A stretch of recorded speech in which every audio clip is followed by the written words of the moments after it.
شكرا لك ربي حمدا لك ربي أحييت روحي وأنرت قلبي.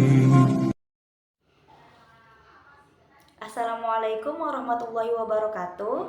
Halo semuanya, perkenalkan nama saya Destia Anggraini dengan NIM 12512900085 dari Program Studi Komunikasi dan Penyiaran Islam semester 2 kelas 2B. Pada video kali ini, saya akan menyampaikan kesimpulan akhir atau laporan akhir dari challenge yang telah saya laksanakan selama 10 hari berturut-turut. Adapun challenge ini ialah yang pertama ada sholat tahajud, yang kedua ada membaca buku dan menyimpulkannya, yang ketiga membaca Al-Quran, yang keempat berkomunikasi dengan orang tua, menanyakan apa keinginan orang tua kepada kita untuk di masa depan. Pertama, saya akan menjelaskan tentang bagaimana proses saya dalam menjalankan challenge ini. Sebenarnya challenge ini sudah ada jam yang ditentukan. Mulai dari tahajud, yaitu dimulai dari jam 2:30 sampai jam 4:15. Membaca Al-Quran dimulai dari jam 6 malam sampai jam 7:30 malam. Dan membaca buku dan menyimpulkan itu dimulai dari jam 6 pagi sampai dengan jam 8 malam. Yang pertama kali terbenak di pikiran saya saat mendengar challenge ini yaitu sholat tahajud. Kenapa? Karena mungkin buat sebagian orang bangun di jam 3 pagi itu bukan suatu hal yang mudah. Karena ada beberapa orang yang masih belajar, yang masih bertahap gitu kan. Terlebih sholat tahajud ini, challenge ini harus kita lakukan 10 hari berturut-turut dan konsisten tanpa adanya bolong atau jeda satu kali pun.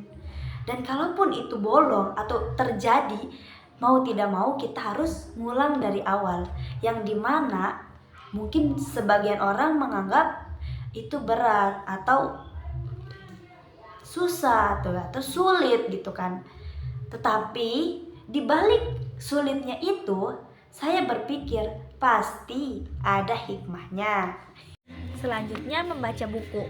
Membaca buku pun sama, 10 hari berturut-turut dengan judul buku yang berbeda setiap harinya. Hari pertama, saya membaca buku yang berjudul tentang How to Innovate. Hari kedua, saya membaca buku tentang politik. Hari ketiga, saya membaca buku tentang negotiation. 4, saya membaca buku yang berjudul fisik. Hari kelima, saya membaca buku dengan judul Humankind a Hopeful History. Hari keenam, saya membaca buku dengan judul On the Shortness of Life. Hari ketujuh, saya membaca buku dengan judul Leadership. Hari kedelapan, saya membaca buku dengan judul The Road. Hari ke-9, saya membaca buku dengan judul The Uninhabitable Earth.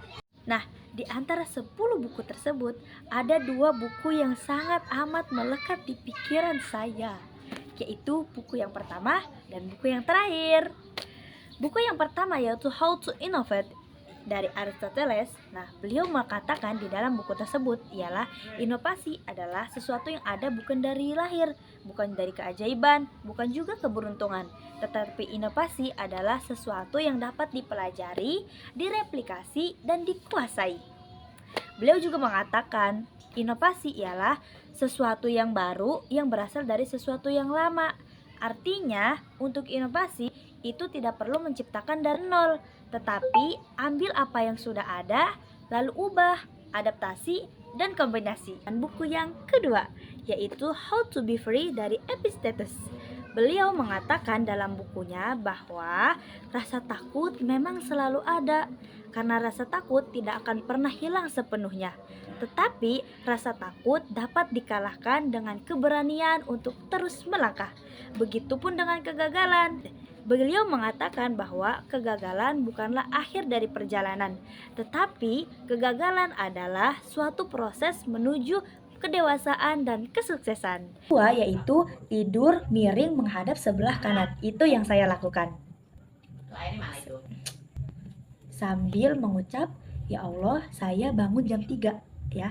Ya Allah saya bangun jam 3. Kenapa? Karena kata dosen saya, dosen pada mata kuliah ini, Bapak Fahrudin Jayadi, beliau bilang bahwa buatlah kalimat yang masih tersemogakan itu menjadi kalimat yang benar-benar menjadi kenyataan. Artinya apa? Jadi kalau misalnya kita ingin berdoa, artinya ya kita belum mendapatkan sesuatu, belum mendapatkan yang kita inginkan kan, tetapi kita berdoa seakan-akan kita mendapatkan yang kita inginkan gitu guys. Jadi jangan berdoa ya Allah saya ingin bangun jam 3, tapi ubah ya Allah saya bangun jam 3 gitu, agar ya walaupun belum terjadi kenyataan tapi buatlah doa ini menjadi kenyataan gitu guys.